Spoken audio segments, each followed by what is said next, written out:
오늘은 우리 12번째 시간 예수님은 누구인가 하는 것에 대해서 한번 알아보고요. 그리고 지난 시간 말씀드렸다시피 우리가 공의회를 몇 가지 중요한 공의회를 한번 알아보는 시간을 갖도록 하겠습니다. 자, 예수님은 누구신가? 자, 예수님에 대한 이 믿음이 전 세계적으로 이렇게 많이 믿는 종교인 유대교, 기독교, 이슬람을 구분하는데 이렇게 구분이 됩니다. 예수님에 대한 믿음으로 이렇게 구분이 가능한 거예요. 자, 유대교는 먼저 한번 봅시다. 유대교는 예수님을 인정해요, 안 해요? 예수님을 인정하지 않습니다. 그렇죠? 왜냐하면 신약을 인정하지 않기 때문에. 그렇죠? 예수님이 메시아다라는 사실, 그러니까 메시아가 오기는 온다는 거는 이제 구약에서 예언하고 있기 때문에 그것은 이제 믿고 있는데 예수님이 그 메시아다라는 사실은 믿지 않는 거죠. 그러니까 당연히 신약도 유대교에 있어서는 경전이 될 수가 없습니다. 그래서 하나님은 어떤 하나님을 믿느냐? 구약에 나오는 바로 그 하나님만 믿는 거예요. 그래서 일신론이에요. 일신론.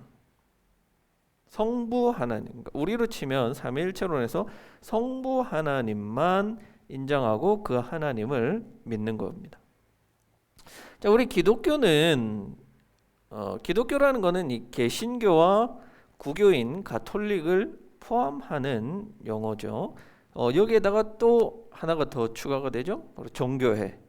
그래서 이 기독교는 크게 이렇게 개신교, 그리고 가톨릭, 그리고 종교회 이렇게 크게 이제 세 개로 구성되어 있는데요. 이 기독교에서는 예수님을 인정합니다. 예수님을 인정한다는 게 무슨 말이에요? 예수님이 하나님이다라는 것을 인정하는 거예요. 그리고 더불어서 신약도 경전으로서 정경으로서 인정하고 받아들이죠. 하나님은 어떤 하나님이에요? 삼위일체 하나님, 성부와 성자와 성령, 이 세 분이 다 하나님이시다, 삼위일체이시다 하는 것을 고백하는 종교가 바로 기독교다라고 할 수 있고요. 이슬람은 뭐냐? 이슬람은 다 세모네요. 그렇죠? 이게 무슨 뜻일까요? 예수님을 세모. 예수님을 인정하긴 인정해. 예. 그런데 세모야. 다 인정한다는 말은 아니죠? 뭔 말이에요? 예수님이 하나님은 아니다. 예수님은 하나님은 아니다. 신약은 어때요? 신약도 뭐 그 경전으로서 인정하기는 인정해요. 그런데 우리는 이제 신약으로 인해서 경전이 완전해졌다라고 하지만 이 이슬람에서는 신약은 완전한 게 아니다 이렇게 이야기하죠. 그러면 뭐가 완전하냐? 꾸란, 여러분 들어보셨어요? 코란이라고도 하는 이 꾸란이 바로 이 구약과 신약, 불완전한 이 두 가지를 완성시키는 최종판이 이 꾸란이다라고 이야기를 하는 거예요. 그렇다면 예수님이라는 존재는 어떤 존재냐라고 하면 이 이슬람교는 하나님에 대한 이해에서도 유일신이라고 나오죠. 하나님은 한 분이에요. 유일신이에요. 이 유일신 하나님을 신앙하는 게 굉장히 중요한데 그 유일신 하나님에 대한 신앙을 가장 온전하게 보여준 사람이 누구냐? 아브라함입니다.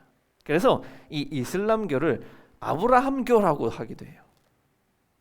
아브라함의 그 순종파 사랑, 유일신 하나님만 전적으로 사랑한 그것을 사람들은 본받아야 된다. 아브라함교예요. 그러면 예수님은 누구냐? 예수님은 아브라함과 같이 하나님만 유일하게 사랑한 사람이다. 그래서 아브라함과 예수님은 같은 급이에요. 또 누가 있느냐? 모세. 이런 이 성경에 나오는 중요한 사람들, 이런 사람들은 다 이런 예수님, 모세, 아브라함 다 하나님만 유일하게 사랑했던, 아브라함의 길을 걸었던 그런 사람이다. 그러면 이슬람교에서 가장 중요시 여기는 사람 있잖아요. 모하메드. 모하메드는 누구냐? 모하메드도 같은 사람이에요. 모하메드는 이 계보 중에 마지막 사람인 거죠. 아브라함, 모세, 예수님, 그리고 마지막으로 하나님에 대한 이 순종적인 사랑을 지킨 마지막 사람이 누구냐? 모하메드라는 거예요. 그래서 예수님을 신으로 보지는 않는 겁니다.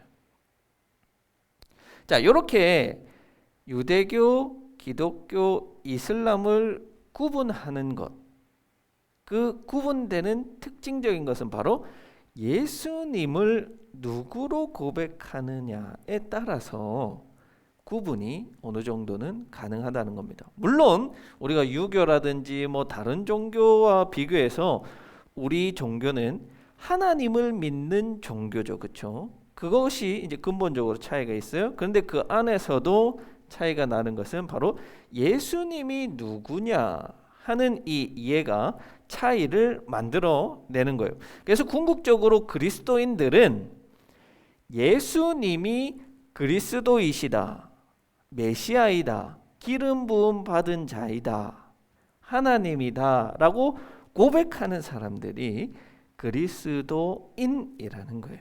그래서 우리가 이게 너무 중요한 거예요. 예수님을 누구로 신앙 고백하느냐, 이게 우리 신앙의 핵심이라고 할 수 있습니다.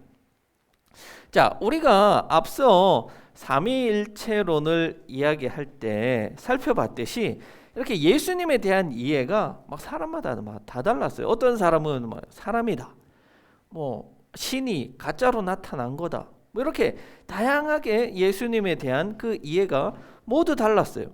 특히 성경에서도 예수님을 놓고 예수님 시대에 예수님을 서로 다르게 이해했잖아요. 사람들이 나를 누구라고 하느냐 하니까 뭐라고 대답해요? 세례 요한입니다. 엘리야가 나타난 겁니다. 선지자입니다. 또 베드로 같은 경우는 하나님의 아들입니다. 이렇게 예수님에 대해서 서로 다른 다양한 이해들이 예수님 시대로부터 지금까지 다양하게 있어 왔다는 것이죠. 그러면 성경에서는 예수님을 누구라고 말씀하시느냐? 전체적으로 제가 가지고 올 수 있는 것들을 한번 뽑아봤는데요. 메시아, 그리스도, 인자. 여러분, 인자는 많은 교인들이 좀 착각하는 게 뭐냐면요. 인자는 인자가 어질 인자가 아니에요. 많은 사람들이 어질 인자로 착각하는데요. 인자는 사람 인자예요. 그럼 이게 무슨 말이에요? 사람의 아들이란 말이에요. 인성을 강조하는 거죠. 그 반대의 것은 이제 하나님의 아들이 되겠죠. 지혜, 로고스죠. 그리고 주, 아도나이, 그리고 하나님의 종, 또 예언자, 또 구원자, 또 하나님, 이렇게 부르기도 합니다. 우리가 이 자세한 내용은 다음 주에 요 각각이 정확히 무엇을 의미하는지는 다음 주에 한번 자세히 보도록 합시다. 자, 그렇다면 성경에서는 이렇게 예수님을 말씀하시기 때문에 예수님을 이렇게 이해한다면 이것은 올바른 이해다. 그러나 반대로 잘못된 이해도 역사상 많이 있어 왔다. 크게 이 세 가지 패턴으로 나타나는데요. 첫 번째가 양자설이죠. 양자. 우리 책에도 나오듯이 양자라는 거는 입양한 아들인 거예요. 그렇죠? 그러면 물론 이제 이렇게 이야기하기가 좀 조심스럽지만 그 부모와 입양한 아들은 유전적으로 사실은 다르죠. 질적으로 차이가 나게 됩니다. 이 양자설은 성부 하나님과 성자가 질적으로 차이가 있다라는 거죠. 어떻게 질적으로 차이가 있냐? 성부 하나님은 완전한 신, 신성 그 자체인 반면에 성자는 그렇다면 인간이다라는 것을 강조했던 거죠. 신으로서 하나님을 강조하지 않았기 때문에 양자가 됐다는 거예요. 그러면 언제 입양했냐? 하나님이 언제 입양했대요? 세례를 받을 때, 세례 요한으로부터 세례를 받을 때 하늘에서 성령이 내려오셨는데 바로 그때 양자가 됐다. 혹은 요런 건 이제 하나의 설이기 때문에 요런 설이 하나 있고요. 또 예수님이 죽었을 때, 십자가에 죽었을 때 하나님이 다시 살리기로 작정하셨잖아요. 그때 입양이 됐다. 왜냐? 예수님의 그런 인성적인 모든 것들을 십자가상에서 다 포기했기 때문에 그를 살리기로 했다. 또 아니면 하나님이 부활시켰을 때 그때야말로 진짜로 입양된 거다. 또 예수님이 부활해서 승천했을 때, 하나님 곁으로 갔을 때야 진짜로 하나님이 입양했던 거다. 이렇게 다양한 설들이 있지만 이런 것들은 다 이단적인 사상이라고 할 수 있겠죠.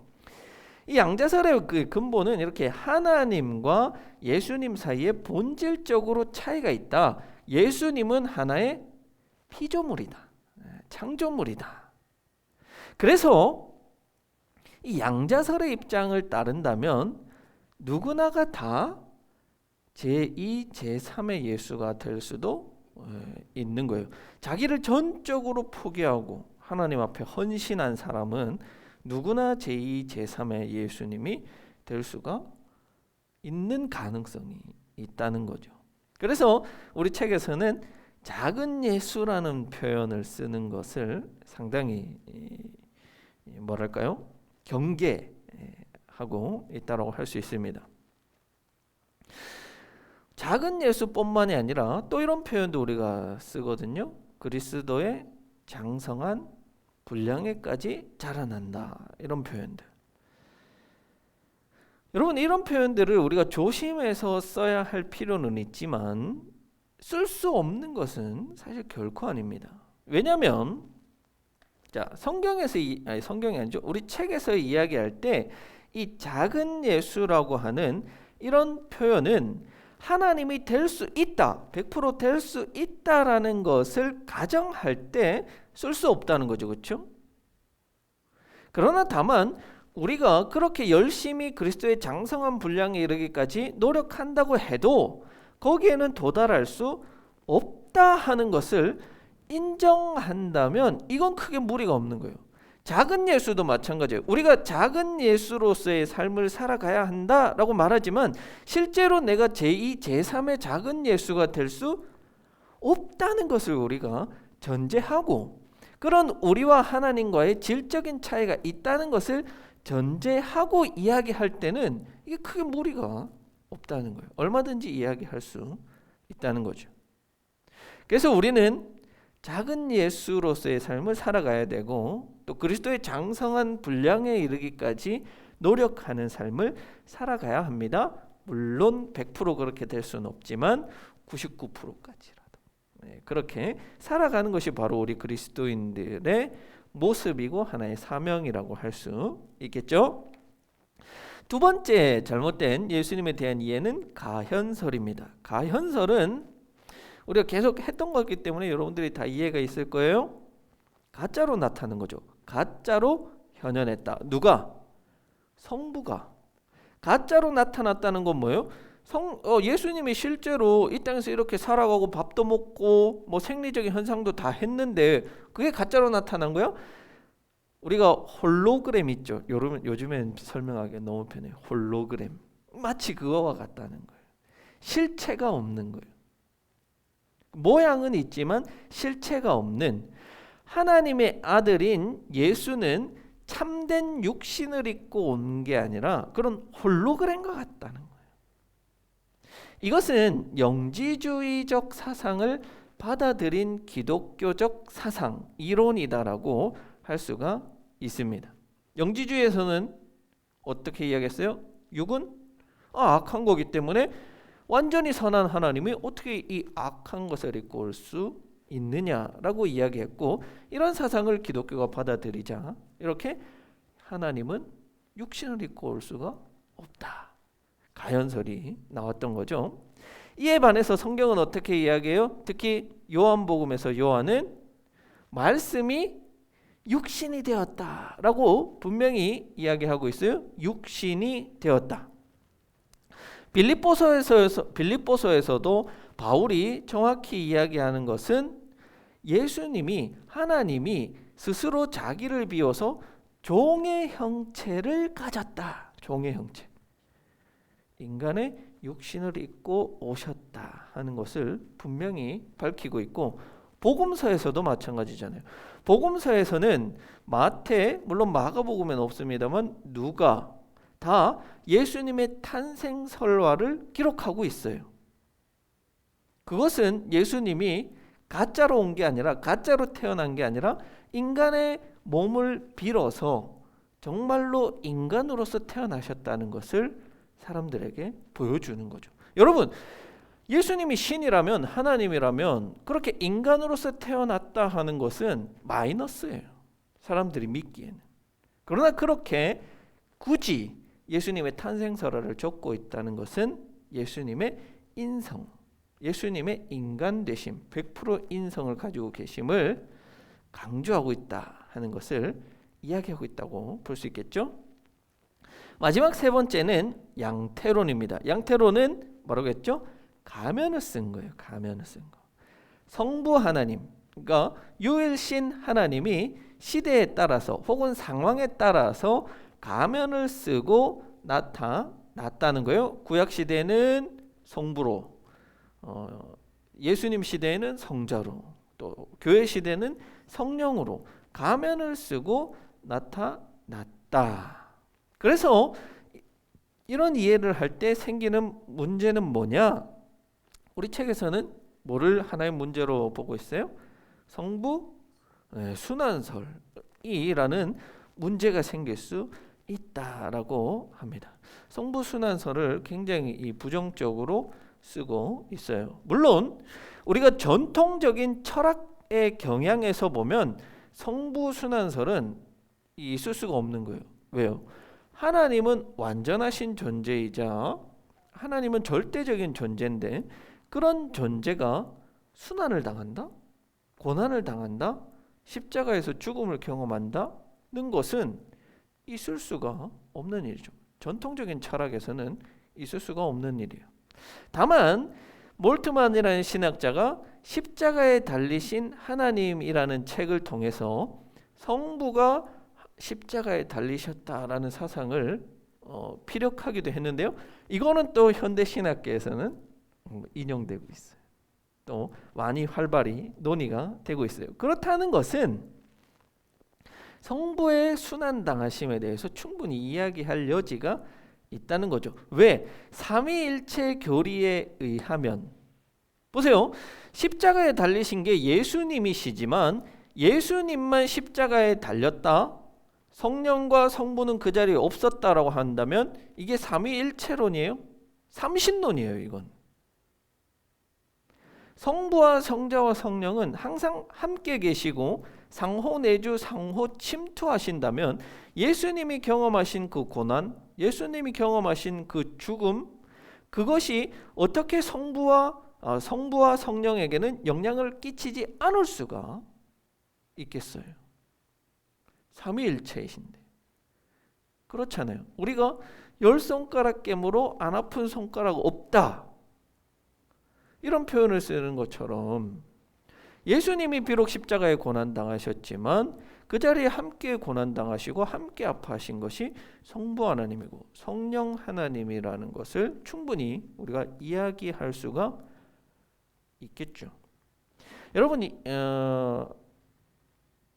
저도 이 책을 쓰신 교수님이 제 그 논문 주심이셨어요. 저도 이렇게 만나보고 많은 책들을 읽어봤지만 사실은 조금 뭐랄까요, 보수적인 신학을 하세요.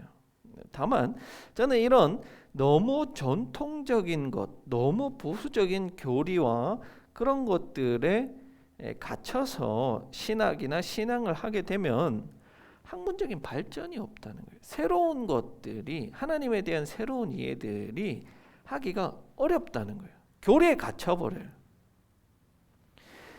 몰트만 이런 십자가에 달리신 하나님을 이야기하기 때문에 우리가 성부의 고난, 삼위일체론적으로 십자가 신학을 이해할 수 있게 된 것처럼 우리는 주어진 범위 내에서는 최대한 자유롭고 좀 최대한 많이 생각하고 진보적으로 생각할 필요가 있어요. 신앙도 마찬가지예요. 여러분, 너무 우리가 교리 뭐 이런 것들에 얽매여 버리면 우리의 신학적 어떤 신앙적인 진보나 발전이 없을 수가 있다는 거예요. 그래서 여러분들이 좀 자유롭게 생각하시고 좀 자유롭게 이런 것들을 뭐랄까요? 좀 사고하면서 고민하면서 여러분들의 신앙을 좀 폭넓게 그렇게 만들어 갈 수 있으면 좋겠습니다. 자, 지난주에 말씀드렸다시피 우리 공의의 이 부분들을 몇 가지만 한번 살펴봅시다. 자, 먼저 첫 번째 공의회, 1차 공의회는 니케아 공의회라고 하는데요. 사실 이 니케아 공의회 이전에 성경에 기록된 공의회가 한 번 있었죠. 바로 예루살렘 공의회. 사도행전 15장에 기록되어져 있는 이방인 선교에 관한 것. 그것으로 바울을 포함한 예루살렘 지도자들이 모여서 회의를 한 기록이 있었죠. 이게 첫 번째 공의회라고 할 수 있지만요. 여기에 나오는 것들은 이제 가톨릭으로 제도화된 이후에 한 공의회다라고 할 수 있겠습니다. 여러분, 공의회라는 것은 주교 혹은 감독들이 모여서 회의를 한 것을 공의회라고 합니다. 초창기에는 이런 이단들에 대처하기 위해서 주로 공의회가 많이 열렸어요. 근데 이제 후기로 가면 뭐 다양한 이유 때문에 열리기도 하게 되는데, 어쨌든 초창기에는 이런 이단들에 대항해서 삼위일체론을 정립하는 그런 하나의 토론의 장이 된 것이 공의회다. 그래서 우리가 삼위일체론, 예수님에 대한 이해를 알기 위해서는 이 공의회를 살펴볼 필요가 있는 거예요. 첫 번째 공의회는 니케아 공의회입니다. 우리가 삼위일체론 할 때 여러 번 들었었죠. 콘스탄티누스 황제가 제국의 분열, 왜냐? 교회들이 분열되었어요.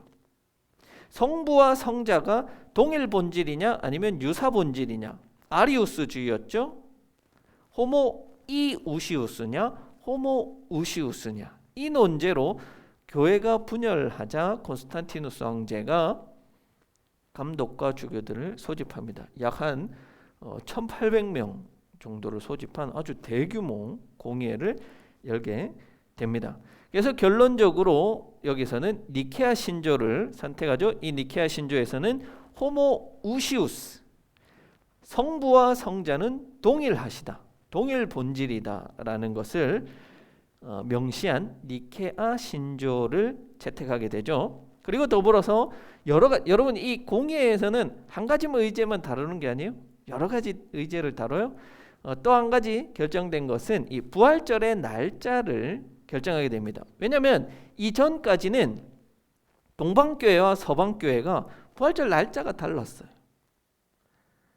그래서 이렇게 서로 다른 부활절을 지키기보다는 하나 같은 날 지키자 해서 부활절의 날짜를 이때 결정을 합니다. 춘분 있죠? 우리 음력에서 춘분 후 만월, 이 지난 다음 일요일을 이 부활절로 지킵니다. 오늘날도 여러분 마찬가지예요. 그래서 부활절 날짜가 양력을 하면 매년 바뀌는 게 바로 이 음력 날짜를 따라가기 때문에 그렇습니다. 니케아 공의회에서 이걸 결정을 했죠. 자, 두 번째 콘스탄티노플 공의회까지도 우리가 한번 살펴봤었어요. 데오도시우스 황제가, 여러분 이때는 공의회를 연 것은 황제들이 열었어요. 교황이 연 게 아니라 황제들이 이 교회의 분열을 통해서 제국이 분열될 거를 우려해서 황제들이 열었습니다. 그래서 첫 번째는 기독교를 공인한 콘스탄티누스 황제, 두 번째는 데오도시우스 1세가 소집을 했습니다. 이때는 주로 동방에 있는 주교들이 참여해서 결의했죠. 니케아 신조를 다시 한 번 더 확인하여서 니케아 콘스탄티노플 신조를 만들었고, 여기에는 성부와 성자가 동일 본질이다 플러스 성령까지도 기록되어 있는 거 우리 저번 주에 봤죠.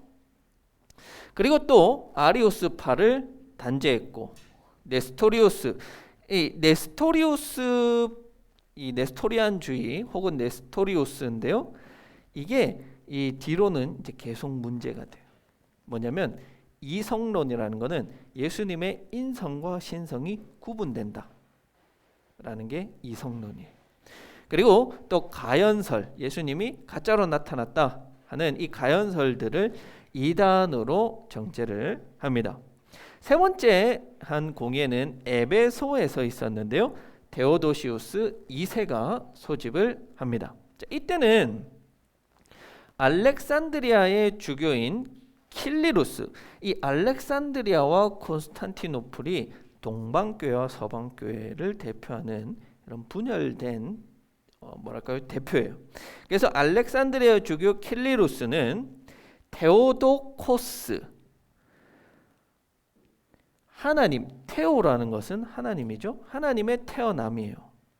그래서 예수가 신성을 가진 채로 태어났다라고 이야기를 합니다. 그래서 예수님이 신성을 지닌 채로 태어난 하나님이라면 그 예수님을 탄생시킨 마리아는 이건 인간적인 존재가 아니죠.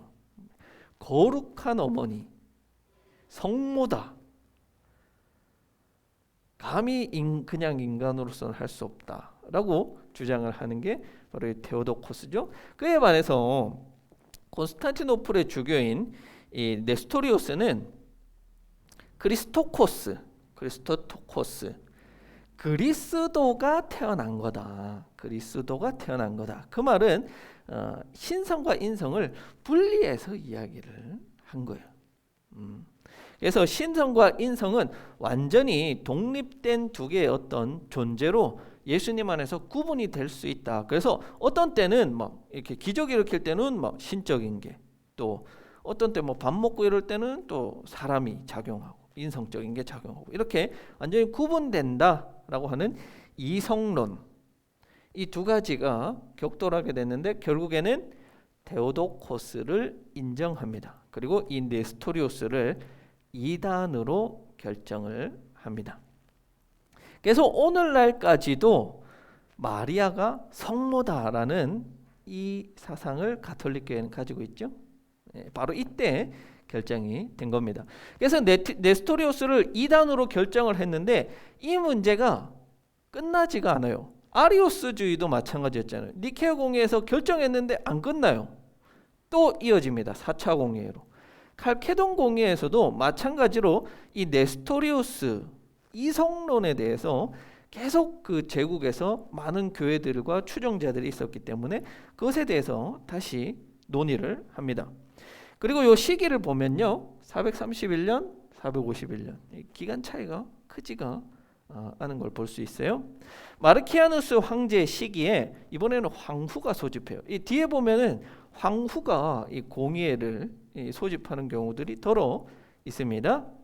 그래서 소집할 때 630명의 주교가 참여를 합니다. 자, 예수의 신성과 인성이 분리된다라고 이야기한 네스토리우스, 또 유티케스, 그리고 콥트 교회, 이런 교회들의 이성론 혹은 단성론, 예수님은 인간이다, 인성만 가지고 있다, 인성과 신성이 분리된다, 이성론, 이런 주장들을 다 반박하게 됩니다. 그리고 칼케돈 신조를 만들어내는데 여기에는 이 테오도코스를 아예 집어넣습니다. 그래서 이 신조를 통해서 예수님은 신성과 인성이 분리되지 않는다, 그 안에 온전히 두 개의 신성과 인성이 다 있다, 그것을 완전히 결정하고 네스토리우스주의자들을 로마 제국 안에서 완전히 다 추방시킵니다. 그 결과 이 네스토리우스 주의는 동쪽으로 갔어요. 그래서 인도에 가서 도마 교회, 그리고 또 더 동쪽으로 와서 중국까지 와서 중국의 경교라는 형태로 중세 시대까지 남아 있게 되고, 현대에도 이 네스토리우스 주의자들이 중동 지방에 또 아프리카 일부 지역에 여전히 남아 있습니다. 자, 다섯 번째 공의회는 제 2차 콘스탄티노플 공의회예요. 자, 칼케돈에서 분명히 이 이성론, 단성론은 이단이다라고 결정이 됐는데 여전히 단성론자들이 이 교회 안에 있었던 거예요. 특히 이 서방 교회는 이 체제가 안정되어 있어서 교회도 안정되게 이 신성과 인성이 예수님 안에 다 계시다는 것이 확립되어 있었는데, 동방교회는 굉장히 상황이 어려웠어요. 이민족으로부터 침입을 받고 여러 가지 혼란스러운 상황이 있으면서 더군다나 단성론이 굉장히 이 동방교회 자리에서 유행을 하게 됩니다. 그래서 이 알렉산드리아, 이집트죠. 이집트에 있는 알렉산드리아에서는 심지어 이게 하나의 학파로 형성이 되었어요. 이게 문제가 되겠죠? 이단으로 결정했는데 크게 성장을 하니까, 그래서 유스티니아누스 1세가 소집해서 150명의 주교가 참여를 합니다. 다시 한 번 더 단성론은 이단이다 하는 것을 결의하고 신성과 인성, 이것을 인정하고 확립합니다. 얼마 안 가서 또 세 번째 콘스탄티노플에서 공의회가 열리는데요. 콘스탄티누스 4세가 소집해서 160명의 주교가 참여합니다. 앞서 말씀드렸다시피 이 동방교회, 동로마 제국에서는 단성론이 유행했어요. 주류를 이루었습니다. 그에 반해서 서로마 교회, 이 지금의 로마를 중심으로 한 유럽 쪽이죠. 이 유럽 쪽 교회들은 양성론, 예수님은 신성과 인성을 모두 가지고 계시다는 것이 더 우세했어요. 결국에는 이를 통해서 동로마 교회, 서로마 교회가 분열되게 된 거예요. 이렇게 종교적인 분열이 일어나니까 정치적으로도 동로마와 서로마가 완전히 이제 서로 다른 제국으로 분열되게 생긴 거예요. 그래서 이런 분열을 막고자 콘스탄티노플의 대주교인 세르기우스가 한 가지 생각을 해내는 거예요. 어떻게 이 두 가지를 융합시킬 수 있을까? 그게 뭐냐면 단의론이라는 거예요. 단의론이라는 건 뭐냐면요, 예수님 안에 신성과 인성이 다 있어요. 이건 양성론이기도 하고 뭐 이성론도 괜찮죠? 단성론은 아니죠. 양성론과 이성론 둘 다 괜찮아. 그런데 중요한 건 뭐냐면 단의, 예수님의 단일한 의지가 있다. 그래서 이 두 개를 다 통합하고 있다. 하나의 의지가 이 두 가지를 다 다스리고 있다. 사용하고 있다. 그렇게 이야기하는 게 단의론이라는 거예요. 이 두 교회의 분열을 좀 막아보고자 뭐 사실은 억지로 만들어낸 하나의 이론인 거죠. 그런데 이 단의론이 이 서방교회에서 또 당연히 부정되게 되죠. 그래서 교황 그 당시 교황도 이 단의론을 지지하면서 어떻게든 좀 양쪽 교회를 다 봉합하려고 했지만은 결국에는 이 세 번째 콘스탄티노플 공회를 통해서 단성론, 단의론 다 이단이다. 그래서 결국에는 이것 때문에 교황까지 폐위가 됩니다. 그러니까 여러분 이거 알 수 있는 게 뭐냐면 이 시대는 황제의 권위가 교황의 권위보다 더 높은 시기다라는 것을 알 수가 있죠. 자, 일곱 번째 공의회는 두 번째 니케아 공의회입니다. 단성론은 계속해서 문제를 일으켜요. 계속해서 문제를 일으키는 게 이 일곱 번째 공의회까지 이어집니다. 자, 칼케돈파라는 거는 양성론자들이죠. 신성과 인성을 다 인정하는 것과 단성론자들 사이의 갈등이 동로마 제국 안에서 일어납니다. 왜냐? 이 동로마 제국도 시리아와 이런 이 당시 예루살렘과 좀 그 유럽 쪽과 가까운 쪽, 그리고 완전 아시아 지역이 서로 이렇게 좀 분열되어 있었던 거예요. 그리고 이 당시에 동로마 제국은 이 동쪽에 있는 아랍인들로부터 계속 침략을 당하고 있었어요. 그 결과로 이집트를 빼앗겨요. 그리고 시리아도 빼앗깁니다. 그런데 이때 아랍인들이 믿었던 이 종교에서는 성상은 철저하게 파괴시키는 그런 믿음들이 있었어요. 그래서 이런 것들에 교회들이 영향을 받기 시작하는 거예요. 그래서 당시의 황제인 이 레온 3세 시기에 가면 사람들이 이렇게 이슬람권 혹은 이런 아랍인들의 침략을 계속 받게 되고 제국이 어렵게 되자 이 당시 사람들이 뭘 했냐면 성상과 성화를 미신적으로 믿기 시작한 거예요. 이것들을 가지면 이길 수 있다. 그래서 심지어는 이 예수님 성상을 가지고 전쟁을 할 때 성벽위를 들고 막 걸어서 돌아다니고 이런 일들이 일어나게 됩니다. 물론 이 황제의 입장에서는 그렇게 해서 이기면 좋은 거지만 이런 잘못된 그리고 또 광신적인 이런 믿음들이 일어나자 이 황제 누구죠? 레온 3세죠. 레온 3세가 성상 숭배를 금지하고 나아가서는 성상을 파괴해라 하는 이런 칙령까지 내리게 됩니다. 당연히 이런 칙령이 동로마 제국에서 내려지자 서로마에 있는 교회들은 반발이 생기는 거죠. 이 성상 그거 좋은 건데, 성화 좋은 건데 그걸 왜 파괴하냐. 그래서 이런 논쟁이 일어나자 니케아에서 황후인 이레네가 공의회를 소집합니다. 그래서 이 성상 파괴주의 이것을 단죄합니다. 그리고 이런 결의를 해요.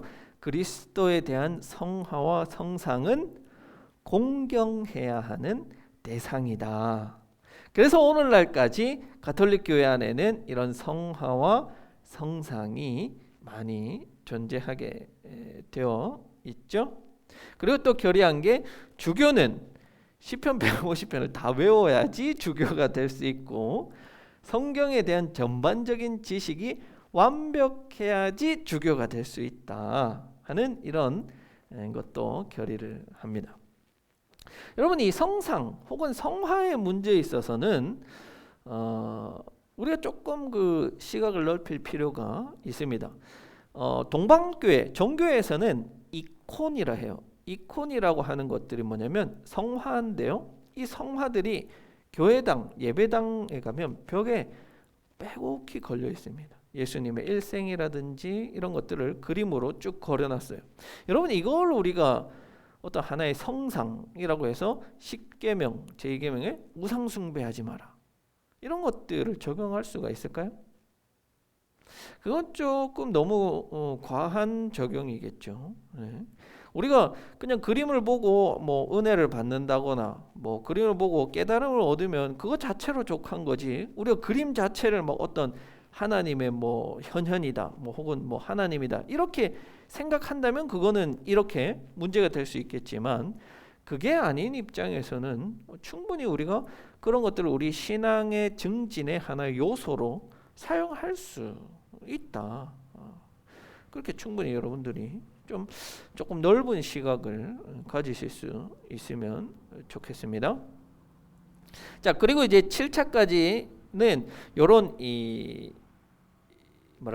예수님의 신성, 인성 혹은 이런 문제들을 주로 다뤘는데요. 이 7차 이후에는 이렇게 중요한 삼위일체에 관한 내용들은 없습니다. 다만 우리가 주의 깊게 봐야 될 것은 가장 최근에 있었던 21번째 제2차 바티칸 공의회는 한번 살펴볼 필요가 있어요. 공예회를 한번 열면 여러분 뭐 한두 해 하고 끝나는 게 아니라 막 4년, 5년씩 합니다. 그러면 4년, 5년씩 다 모여서 하느냐? 그게 아니에요. 이렇게 한번 하면은 뭐 한 2달, 3달, 또 뭐 한 석 달, 넉 달 있다가 또 2달, 3달 이런 식으로 이렇게 모이기 때문에 굉장히 오랜 시간 모이게 됩니다. 그래서 요한 23세에 시작이 됐는데 끝날 때는 이제 교황이 바뀌게 되는 거예요. 자, 이전의 가톨릭과는 완전히 다른, 전혀 다른 가톨릭이 되었다라고 신학자들이 평가할 만큼 엄청난 개혁을 이뤄낸 이 공예가 바로 이 제2차 바티칸 공예입니다. 가장 먼저 했는 게 뭐냐면 중요한 게 바로 이겁니다. 이전까지는 전 세계에 있는 모든 교회가 다 라틴어로 미사 드렸어요. 한국에 있는 교회도 라틴어로, 미국에 있는 교회도 라틴어로, 설교도 라틴어로. 여러분 성경책도 라틴어예요. 평신도라고 불리우는 사람들이 할 수 있는 게 아무것도 없어요. 읽을 수도 없고 들을 수도 없어요. 그런 것들이 이제 각 나라의 언어로 미사 드리기로 결정한 거예요. 1962년. 우리 개신교회는 종교개혁을 하자마자 가장 먼저 했던 게 성경 번역이라고 했죠. 각 나라의 언어로, 그리고 각 나라의 언어로 예배 드린 거. 또 중요한 거는 종교개혁으로 분리된 우리 개신교회와 그리고 종교회, 그리스 종교회, 그리고 러시아 종교회, 이 종교회를 하나의 형제 교단이다라고 인정합니다. 대신에 형제면 형이 있고 제가 있어야 되는 거예요. 누가 형이에요? 우리가 가톨릭이 형이다. 너희는 우리로부터 이제 떨어져 나간 아우다. 그래서 이 제2차 바티칸 공예 때 또 이 결의한 것 중에 하나는 뭐냐면 신자가 미사를 드려야 하는데 성당이 없는 거예요. 그러면 어쩔 수 없는 상황에서는 이 교회에 가서 또 혹은 이 종교회 예배당에 가서 예배 드려도 된다 하는 것을 이제 결의하기도 합니다. 그에 반해서 여러분 우리는 여전히 어때요? 가톨릭을 여러분 어떻게 생각하세요? 뭐예요? 어떻게 생각하세요? 아무 생각 없으시죠? 뭐 일부 굉장히 보수적인 교단에서는 여전히 뭐 가톨릭은 이단이다 이렇게까지 이야기하는데요. 우리가 뭐 그렇게까지 볼 필요가 있어요? 다 예수님을 믿고 그렇게 하는데요. 우리도 하나의 뭐 형제 교단이다 그렇게 인정하면은 뭐 될 것 같아요. 그리고 1054년에 동방교회와 서방교회로 분리가 됩니다. 이런 성상 문제, 그리고 앞서 말씀드렸죠 필리오케, 그리고 성자로부터 이 문제 때문에 분리가 된 이후에 종교회와 최초로 화해를 합니다. 그리고 교회의 사회적 책임이라는 부분이 굉장히 높아져요. 교회가 사회에서 책임을 다해야 된다 하는 것을 명시적으로 규범으로 만듭니다. 그래서 사회적 불의에 대해서 저항해야 된다 하는 것을 명시적으로 적었습니다. 그래서 이게 가장 잘 나타나는 데가 어디냐면 한국이에요. 한국. 이 당시 독재 정권에 저항했던 명동성당을 중심으로 그렇게 하지 않았어요? 노동운동을 하던 사람들이 몰려들었던 곳이 바로 이 명동성당이었죠. 사회적 책임을 다하려고 노력을 했던 거예요. 그러면서 굉장히 파격적인 신학이 하나 나왔는데요. 이전까지는 상상할 수 없었던 거예요. 그게 뭐냐면 칼라르나는 이 가톨릭 신학자인데요. 이 신학자가 뭘 이야기했냐면 익명의 그리스도인이라는 걸 이야기했어요. 이건 뭐냐면 여러분 우리가 구원을 받기 위해서는 기독교에서는 어떻게 해야 돼요? 누굴 믿어야 돼요?